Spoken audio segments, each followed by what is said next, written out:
Are you homeschooling and wondering if you're doing enough? If you have elementary school aged children, I have a 5-question quiz for you to help you figure out if you're doing enough in your homeschooling.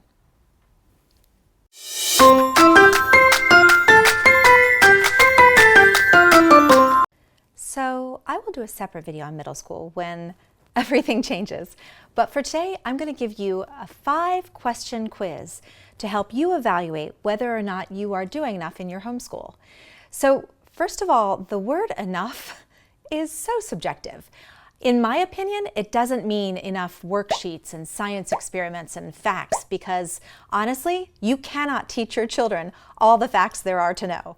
So in my mind, it's more about preparing them and giving them the skills that will help them go forward in middle school and high school when everything is different. And again, we'll talk about that more later.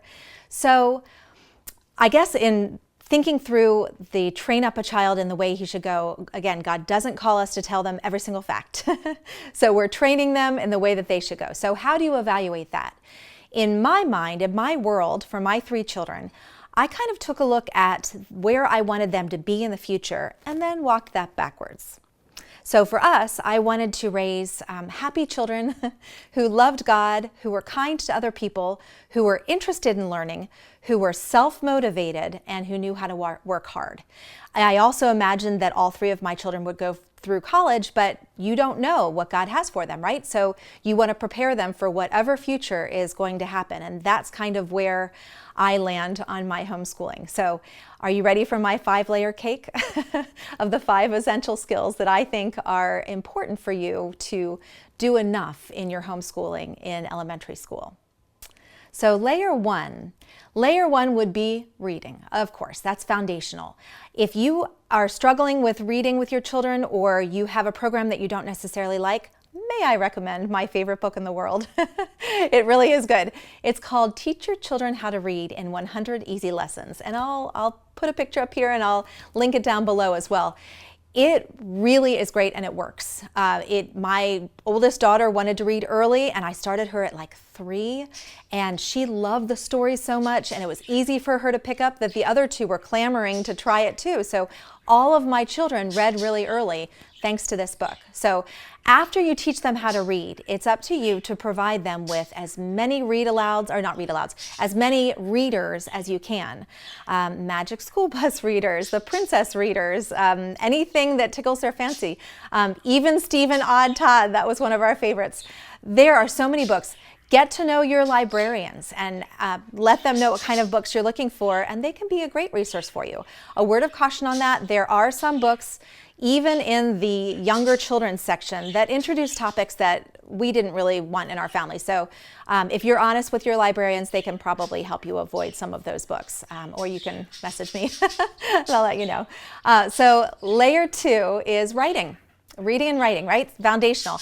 So with writing, not only is it handwriting, it just makes sense for you to mesh that together with spelling and phonics. So when my kids were little, we did the Abeka Writing with Phonics, which again, I'll link that.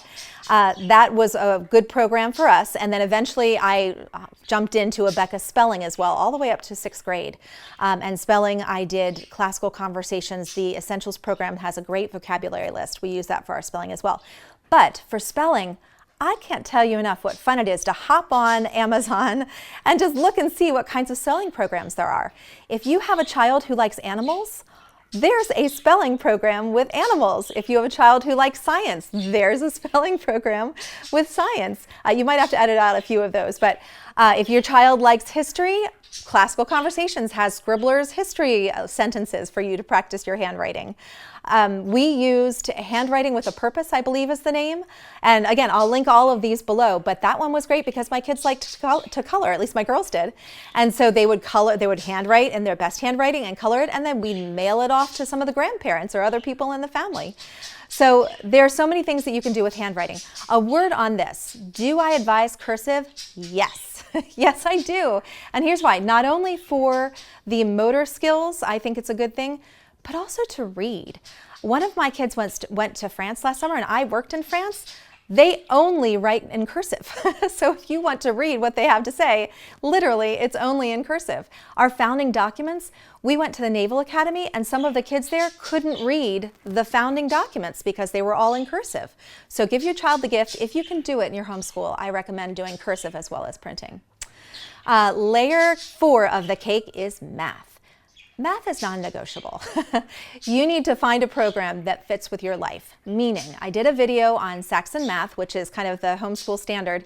If that works for your family, great. And we jumped back into Saxon Math. Horizons Math is a program that I ended up landing on for our elementary school. I know there are lots of programs. I'll link Horizons down below because that was colorful and inexpensive, and I didn't even have to buy an answer key for the elementary school because it was pretty straightforward. But find a math program that works for you.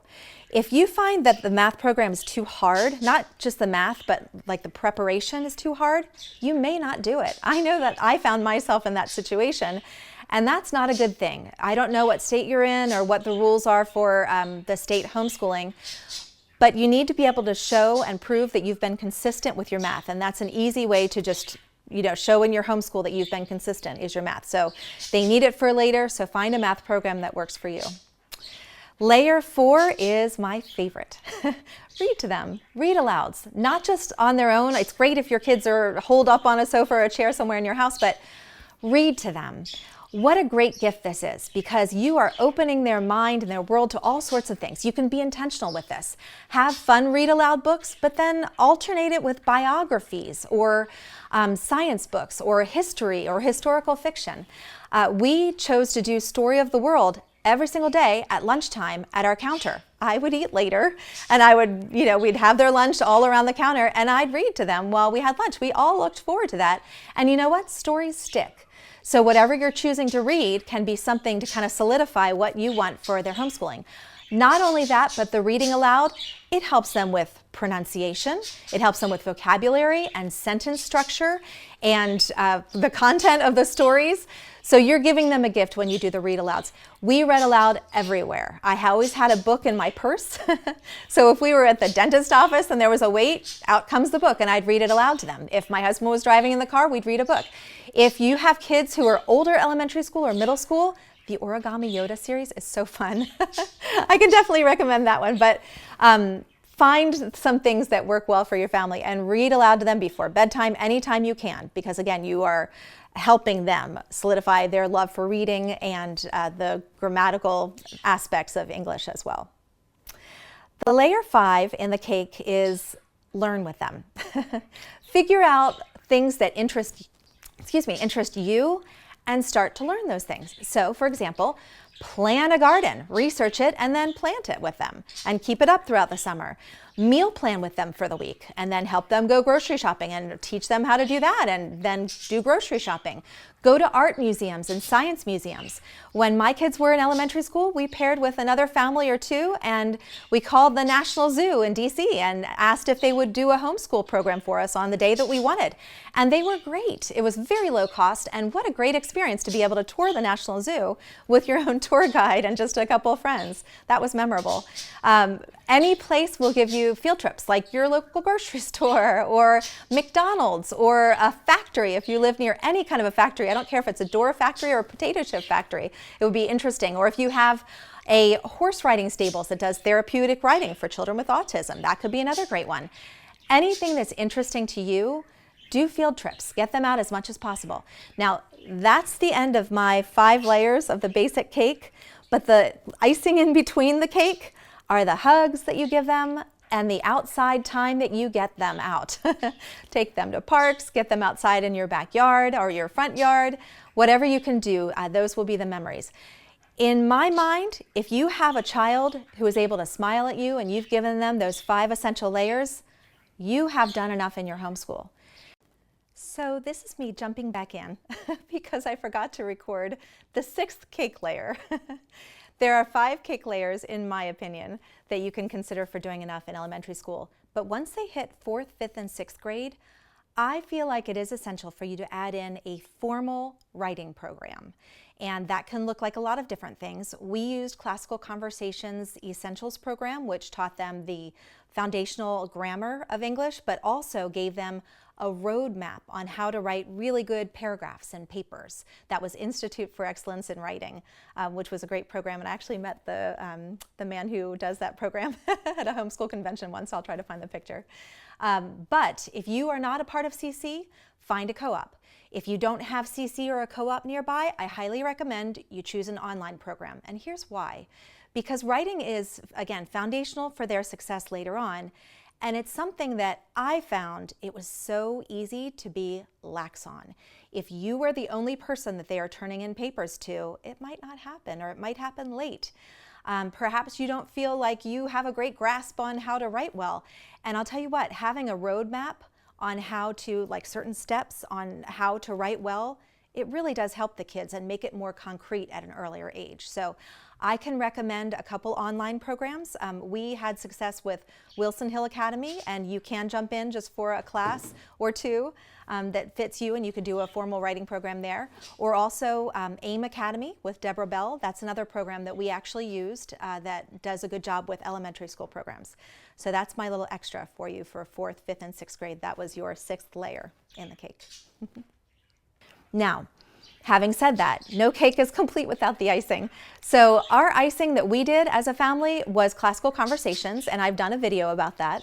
And I'd love to share that with you to help your kids feel capable and confident. And it gave us a little bit of art and science and music and presentation skills and facts to memorize as well. So we benefited from that. But we also benefited from programs like Community Bible Study, CBS, and Bible Study Fellowship, BSF. They have great children's programs, and that's something for you and your children to do together. So that was our icing. And then the extra icing that we did, just because I'm a little type A, I really like the trio of music, foreign language, and sports. I feel like that's a good life skills trio that will open doors for them later in life, but it will also give them a good foundation for middle school and high school. So the trio is music. So everybody in my house did piano lessons. Foreign language, I speak French, and so we all spoke French around the house. And a sport, we all did swim year round. So those were things that I saw in my kids' lives that were beneficial for them. So you might consider my trio as your extra icing. So here's an example for you. This is just an FYI. The skills over content idea, I feel like, gives you enough in your homeschooling. So my example is one of our daughters is still a junior in college. She's in an honors program, and her major is biomedical. When we were younger, all of us, I really did not like science. I like everything else, but I really don't like science. Sorry, the idea of those Apologia science books, oh gosh, they make me so nervous and unhappy. So science really just is not my thing, and that's fine. We literally did Magic School Bus videos and books. We did some science read alouds. We did science in Classical Conversations, but that's it. My daughter, who went into the STEM field for science, she was an eighth grader in a community college biology class, and she excelled and loved it. That's where she fell in love with science. She was a happy, self-motivated girl who knew how to work hard, and she just blew it away and loved it. So I asked her, did this hurt you at all that we didn't do science when you were younger? Or do you feel like it, put you behind, or are you disappointed that we didn't do more science? And she said no. She said that her love for it developed in that community college class because she was ready for it. She had the skills that prepared her, and she just took off from that time. So that's just one example for you to think about. The point is, you can't do everything. You really can't. Give them the skills, and then when they are in middle school and high school, they can take off in the way that they should go. So how about you? Do you agree with my 5-layer cake worth of skills? I feel like they're essential, but maybe there's something else that you would add to that. Is there something that you did that was very good? Have you found some things that worked? Do you personally feel like you are doing enough in your homeschool? That's a personal question for everybody, but hopefully I've kind of given you an idea of what to consider when you think of the word enough? Please add your comments. I know that the comments, I definitely read them, but I know that it helps other moms too. So I'd love to hear what's worked for you or what you're struggling with. My encouragement to you today, and if you've watched the video this far, thank you. And I would like for you to know, if you're homeschooling your kids, you're doing enough.